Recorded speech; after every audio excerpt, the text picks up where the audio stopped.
नमस्कार, आप देख रहे हैं punjabkesari.com। मैं हूं आपके साथ प्राची। चुनावी बॉन्ड योजना की वैधता के खिलाफ दायर याचिकाओं पर सुप्रीम कोर्ट ने आज फैसला सुनाया। अपने फैसले में सुप्रीम कोर्ट ने चुनावी बॉन्ड पर रोक लगा दी है। सुप्रीम कोर्ट ने इसे असंवैधानिक बताया और सरकार को किसी अन्य विकल्प पर विचार करने को कहा है। सुप्रीम कोर्ट ने इलेक्टोरल बॉन्ड योजना की आलोचना करते हुए कहा कि राजनीतिक पार्टियों को हो रही फंडिंग की जानकारी मिलना बेहद जरूरी है। इलेक्टोरल बॉन्ड सूचना के अधिकार का उल्लंघन है। Chief justice DY Chandrachud, justice Sanjeev Khanna, justice BR Gavai, justice JV Pardiwala और जस्टिस मनोज मिश्रा की पीठ ने मामले पर सर्वसम्मति से फैसला सुनाया। हालांकि पीठ में दो अलग अलग विचार रहे, लेकिन पीठ ने सर्वसम्मति से चुनावी बॉन्ड पर रोक लगाने का फैसला सुना दिया।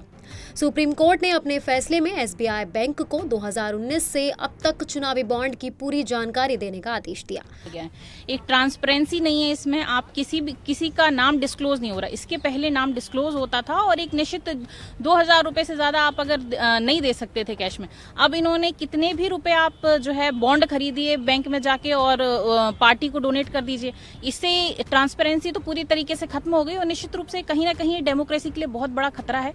तो मैंने इसमें पिटीशन दायर करी थी कि इस स्कीम को रद्द किया जाए। It should be transparent. लेकिन सुप्रीम कोर्ट ने ये भी कहा है कि जो जानने का अधिकार है RTI के तहत तो नागरिकों को मिलना ही चाहिए। निश्चित रूप से देखिए, ये तो इम्पोर्टेंट है ही। जब तक नाम डिस्क्लोज नहीं होगा तब तक काफी सारे मुद्दे हैं जो सामने आएंगे और काफी सारी परेशानियों को साथ लेके आएंगे। जितना भी ब्लैक मनी है या मनी लॉन्ड्रिंग है, वो एक बहुत बड़ा मुद्दा है जो इस चीज से जुड़ सकता है इन फ्यूचर। जिसमें सुप्रीम कोर्ट ने अनुच्छेद 19 का भी हवाला दिया है कि जो 19(2) के तहत अगर रोक नहीं है तो जानने के अधिकार से नहीं रोका जाना चाहिए। नहीं, बिल्कुल। देखिए, राइट टू इन्फॉर्मेशन तो हमारे देश में हमें अधिकार दिया ही गया है और ये बहुत इंपॉर्टेंट है। एक नाम डिस्क्लोज होना चाहिए कि आखिर कितनी धनराशि किसने दी है। सुप्रीम कोर्ट ने हमारे मुद्दे को समझते हुए आज जो इस इलेक्टोरल बॉन्ड को कैंसिल किया है, निश्चित रूप से ये हमारे देश में एक बड़ा इम्पैक्ट डालेगा। भारत के मुख्य न्यायाधीश DY चंद्रचूड़ की अध्यक्षता वाली 5 सदस्यीय संविधान पीठ ने पिछले साल 2 नवंबर को मामले में फैसला सुरक्षित रख लिया था, जिसे आज सुनाया गया। चुनावी बॉन्ड योजना के अनुसार चुनावी बॉन्ड भारत के किसी भी नागरिक या देश में स्थापित इकाई द्वारा खरीदा जा सकता है।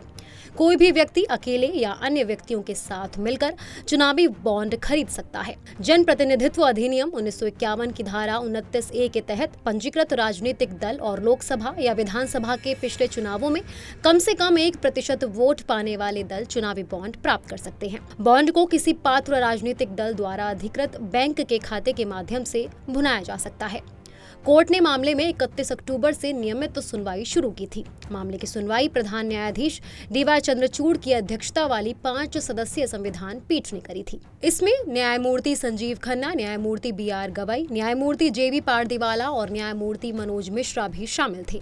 इस दौरान पक्ष और विपक्ष दोनों की ओर से दलीलें दी गई। कोर्ट ने सभी पक्षों को गंभीरता से सुनने के बाद फैसला सुरक्षित रख लिया था। ऐसे ही तमाम बड़ी जानकारियों के लिए देखते रहिए punjabkesari.com और चैनल को सब्सक्राइब करना बिल्कुल ना भूलें।